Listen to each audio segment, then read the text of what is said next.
Hi all, welcome back. Myself Anchita Aravind. Today we are discussing about the functional organization of the cerebral cortex. On the last section we already discussed about the brain, its parts and functions, and now we are starting with the functional organization of the cerebral cortex. Specific type of sensory, motor and integrative signals are processed in certain regions of the cerebral cortex, and they are mainly sensory areas, motor areas and association areas. Generally, the sensory area which will receive the sensory information and are involved in the perception, that is the conscious awareness of the sensation, and the motor areas control the execution of voluntary movements, and the association area deal with the more complex integrative functions such as the memory, emotions, reasonings, willpower, judgment, personalities and intelligence. And in this section we are also discussing about the hemispheric lateralization and the brain waves also. Before going to our section, you have to recollect these terms. That's why here I added a single image which will shows the lobes and gyruses of the cerebrum. And we all know that each cerebral hemispheres can be further subdivided into several lobes, and each lobes are named after the bones that is covered them, that is the frontal lobes, parietal lobes, occipital lobe and the temporal lobes. And here we can see the central sulcus which will separate the frontal lobe from the parietal lobes, and a major gyrus, that is the precentral gyrus, which is located immediately anterior to the central sulcus, contain the primary motor area of the cerebral cortex, and also another major gyrus, that is the postcentral gyrus, which is located immediately posterior to the central sulcus, and it contains the primary somatosensory area of the cerebral cortex. And also here we can see that the lateral cerebral sulcus which will separate the frontal lobe from the temporal lobes, and also the parieto-occipital sulcus which will separate the parietal lobe from the occipital lobes. So all of you go through the picture and just refresh your mind by the four lobes and the major sulcuses and gyrus which is present in the cerebrum. We already said that the functional organization of the cerebral cortex mainly contains three areas, that is the sensory area, motor area and association area. And here we are discussing the sensory areas of the cerebral cortex. The sensory impulses arise mainly in the posterior half of both the cerebral hemispheres, and in the cerebral cortex the primary sensory areas receive the sensory informations, and that has been relayed from the peripheral sensory receptors through the lower regions of the brain. And here we can see the primary somatosensory areas, the primary visual area, primary auditory area, primary gustatory area and the primary olfactory area. And these are some important sensory areas which is present in the cerebral cortex. And first we will discuss about the primary somatosensory area, and it is located directly posterior to the central sulcus of each cerebral hemispheres. And here we can see that the blue color shade which is denoted the primary somatosensory area in the postcentral gyrus region, and the primary somatosensory area receive nerve impulses which is for the touch sensations, pressure, vibration, itch, tickle, temperature, that is cold and warmth temperatures, pain and proprioceptions, that is joint and muscle positions, and is involved in the perception of these somatosensations. And the second one is the primary visual area, and it is located at the posterior tip of the occipital lobes. Here we can see the primary visual area, the number denoted as 17, and it is located on the posterior tip of the occipital lobe and mainly on the medial surface, and it receives the visual information and it is involved in the visual perceptions. And the third one is the primary auditory area, the area 41 and 42. It is located in the superior part of the temporal lobe and near to the lateral central sulcuses, and it receives information for the sound and it involved in the auditory perceptions. So it's named as the primary auditory area.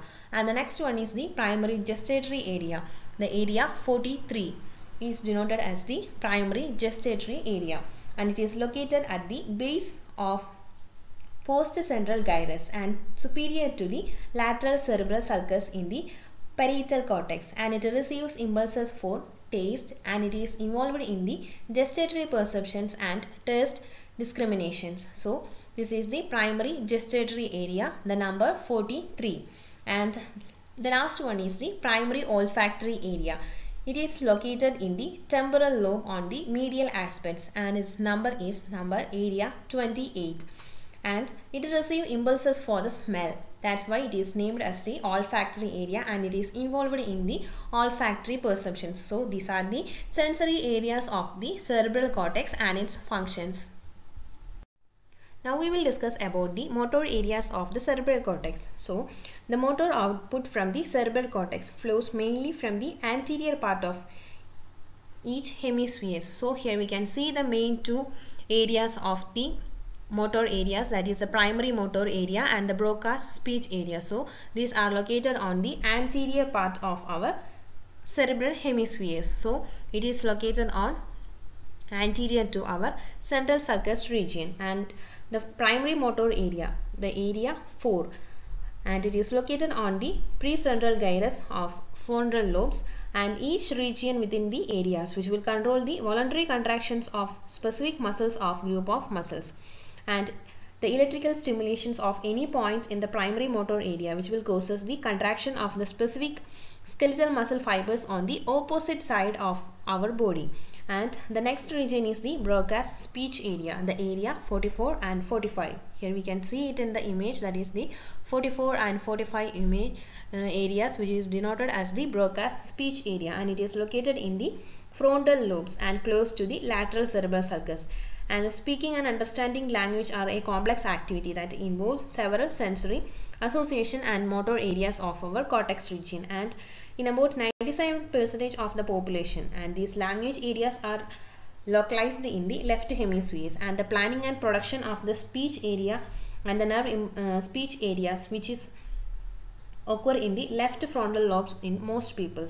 And here we can see the Broca's speech area, and from the Broca's speech area the nerve impulses pass to the premotor regions, and that control the muscles of our pharynx, larynx and mouth.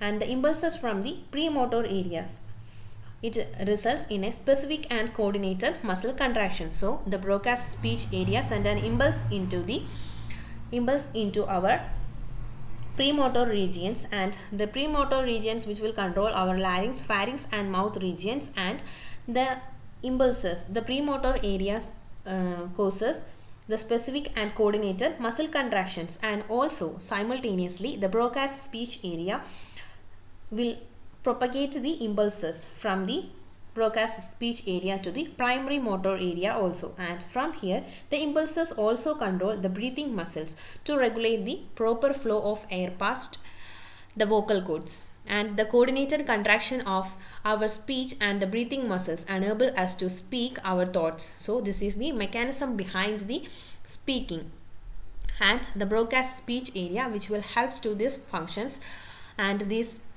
two are the main motor areas which is present on our cerebral cortex region.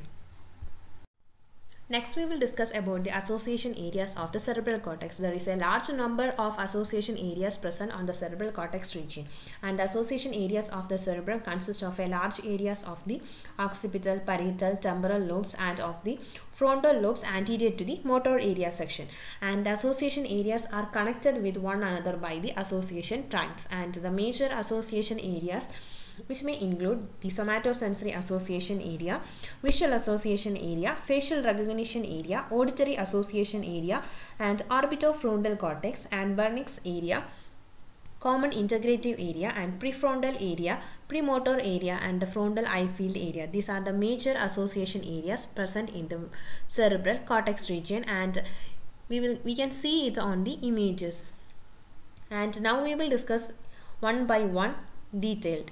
That is, the first one is the somatosensory association area. You can see it in the image, that is the area 5 and 7. It is just posterior to and receive input from the primary somatosensory area, and as well as from the thalamus region and other parts of the brain it receives the impulses.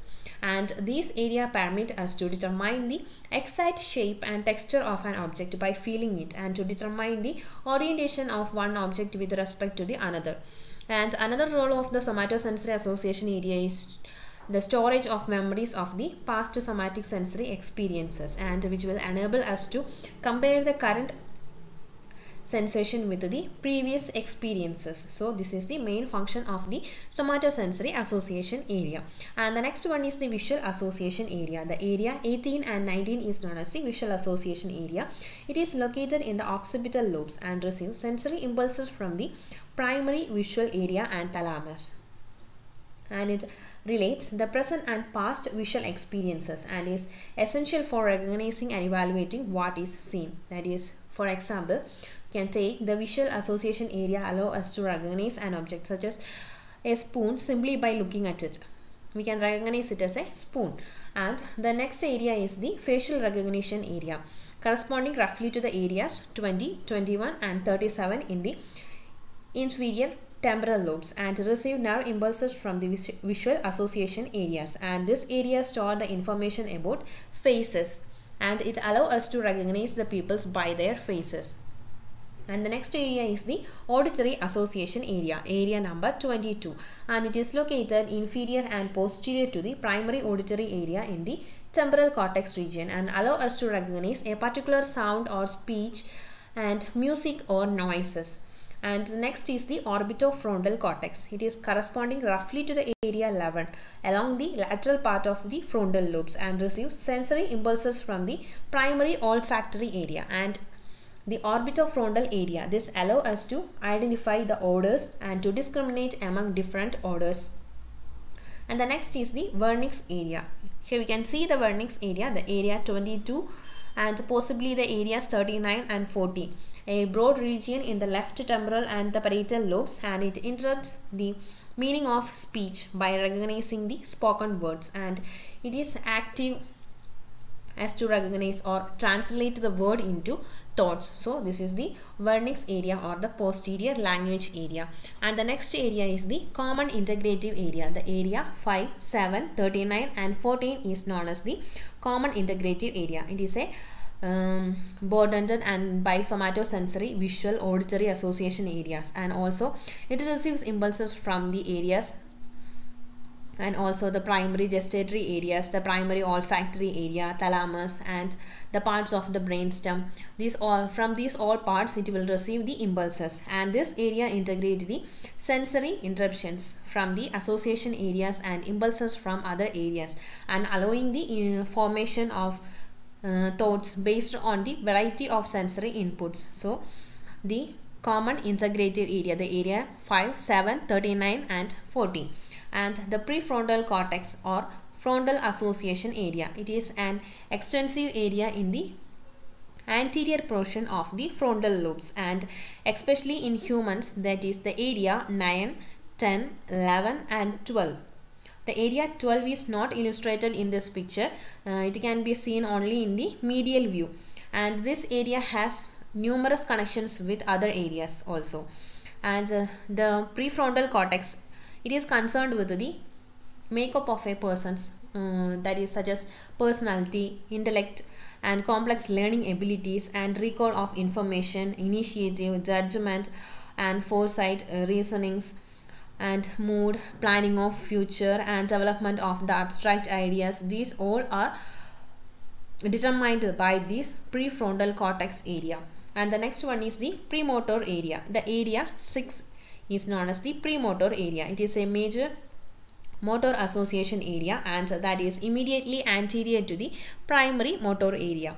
And the premotor area, which deals with the learned motor activities of a complex and sequential nature, and it generates nerve impulses and that cause specific groups of muscles to contract in specific sequence, and that as when we write our names. That is, the premotor area also serves as a memory bank for such moments. And the next one is the frontal eye field area, the area 8.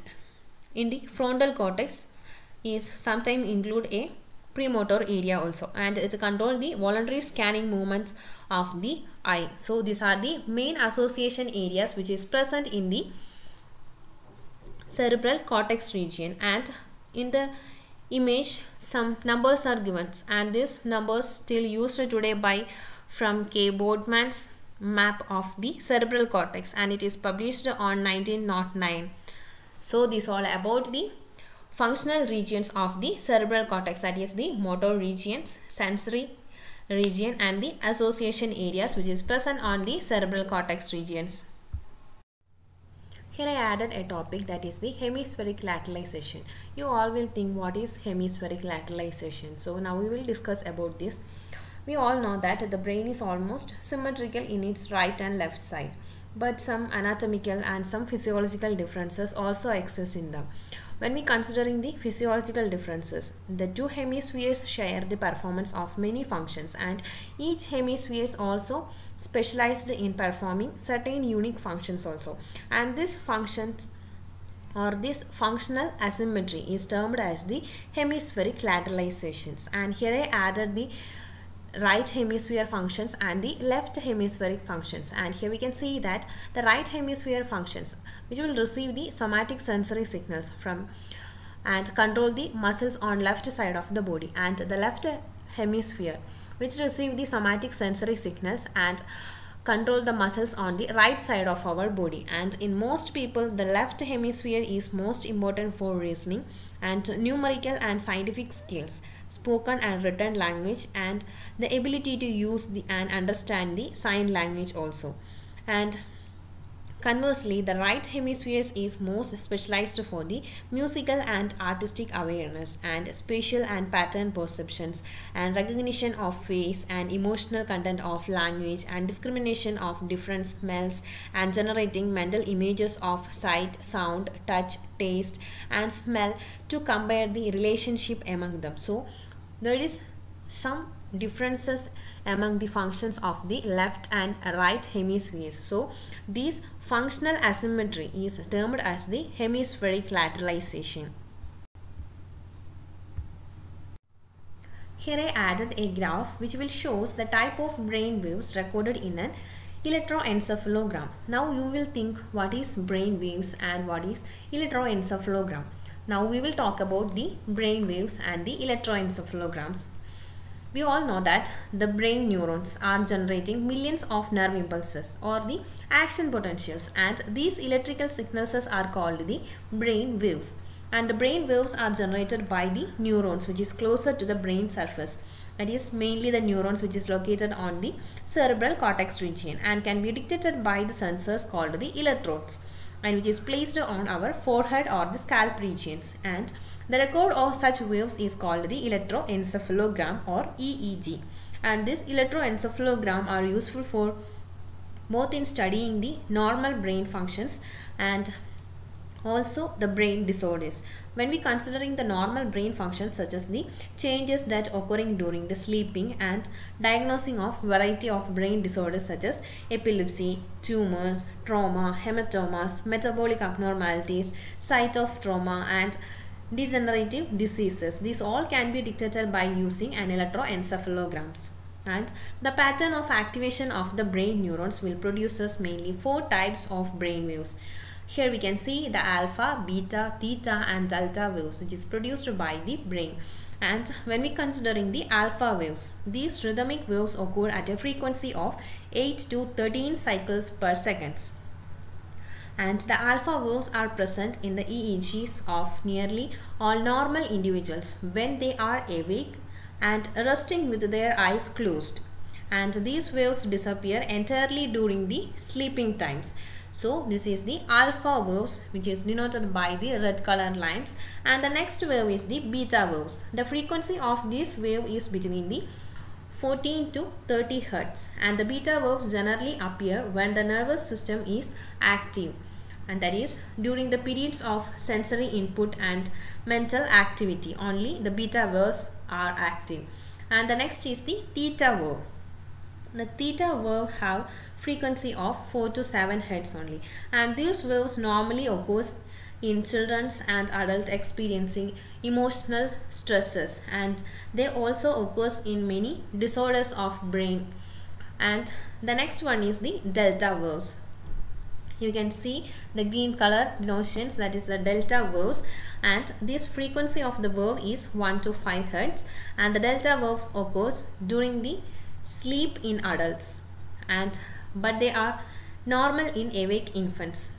And when produced by an awake adult, they indicate a brain damage. So the delta wave occurs during deep sleeps in the adults only in infants.